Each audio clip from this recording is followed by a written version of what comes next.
नमस्कार, प्रभा साक्षी पॉडकास्ट में आप सभी का स्वागत है। आज के इस पॉडकास्ट में बात करेंगे कि पाकिस्तान की ये आपदा अखंड भारत के लिए अवसर, बलूचिस्तान पर नेहरू की गलती सुधारने का मोदी के पास सुनहरा मौका। तो आइए सुनते हैं आज के इस पॉडकास्ट को। लेकिन उससे पहले अगर आपने हमारे चैनल को सब्सक्राइब नहीं किया है तो जरूर कर लें, ताकि आप रोज ऐसे ही इंटरेस्टिंग और जानकारीपूर्ण पॉडकास्ट सुन सकें।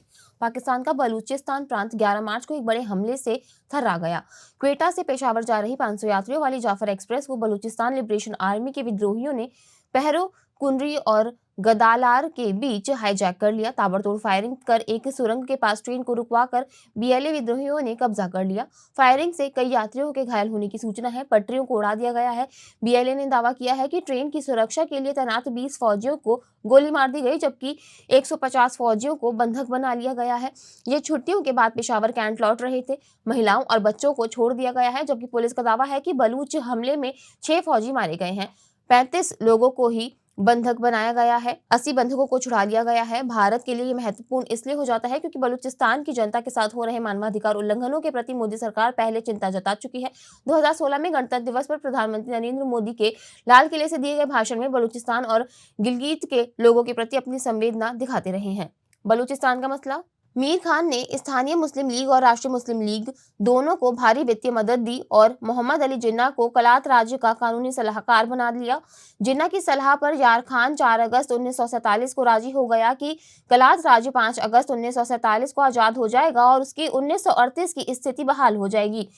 इसी दिन पाकिस्तानी संघ से एक और समझौते पर हस्ताक्षर हुए। अनुच्छेद 4 के इस बात का फायदा उठाकर पाकिस्तान ने कलात खान को 15 अगस्त 1947 को एक फरेबी और फंसाने वाली आजादी देकर 4 महीने के भीतर यह समझौता तोड़कर 27 मार्च 1948 को उस पर औपचारिक कब्जा कर लिया। पाकिस्तान ने बलूचिस्तान के 3 बचे प्रांतों को भी जबरन पाकिस्तान में मिला लिया था। 1968 में बलोच नेता नौरोज खान ने इस शर्त पर हथियार डाले थे कि पाकिस्तान की सरकार अपनी 1 यूनिट योजना को वापस ले लेगी, लेकिन पाकिस्तान की सरकार ने उनके हथियार डालने के बाद उनके बेटों सहित कई समर्थकों को फांसी पर चढ़ा दिया। 1974 में जनरल टिक्का खान के नेतृत्व में पाकिस्तानी सेना ने मिराज और F-86 युद्धक विमानों के जरिए बलूचिस्तान के इलाकों पर बम गिराए। यहाँ तक कि ईरान के शाह ने अपने कोबरा हेलीकॉप्टर भेजकर बलोच विद्रोहियों के इलाकों पर बमबारी कराई। 25 अगस्त 2006 को जनरल परवेज मुशर्रफ के शासनकाल में बलोच आंदोलन के नेता नवाब अकबर बुगटी को सेना ने उनकी गुफा में घेर कर मार डाला। 1948 से लेकर आज तक बलूच का विद्रोह जारी है। बलूच का मानना है कि वो पूर्व में एक स्वतंत्र राष्ट्र थे और सामाजिक और सांस्कृतिक रूप से वो एक अलग पहचान रखते हैं। पाकिस्तान ने कलात खान के बंदूक की नोक पर विलय करवाया। आज बलूचिस्तान में हजारों बलूच लड़ाके पाकिस्तानी सेना के खिलाफ लड़ रहे हैं।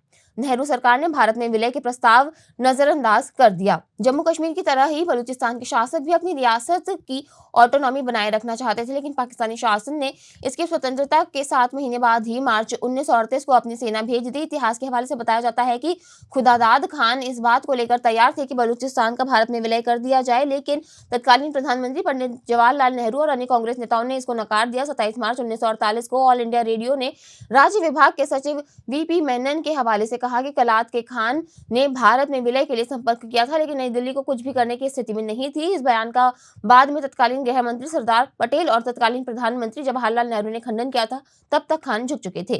जिन्ना ने तोड़ा समझौता। जिन्ना की सलाह पर यार खान 4 अगस्त 1947 को राजी हो गए कि कलात राज्य 5 अगस्त 1947 को आजाद हो जाएगा और उसकी 1947-38 की स्थिति बहाल हो जाएगी।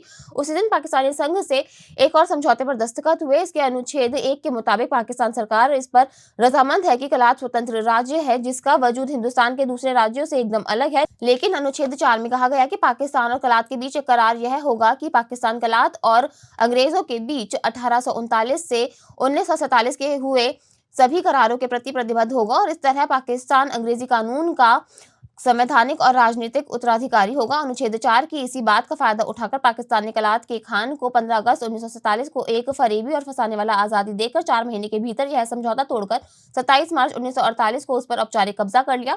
पाकिस्तान ने बलूचिस्तान के बचे 3 प्रांतों को भी जबरन पाकिस्तान में मिला लिया था। 1948 में जब जिन्ना के कहने पर पाकिस्तानी सेना ने बलूचिस्तान पर कब्जा कर लिया, साल 1959 में बलूच नेता नौरोज खान ने इस शर्त पर हथियार डाले थे कि पाकिस्तान की सरकार अपनी 1 यूनिट योजना को वापस ले लेगी, लेकिन पाकिस्तान की सरकार ने उनके हथियार डालने के बाद उनके बेटों सहित कई समर्थकों को फांसी पर चढ़ा दिया।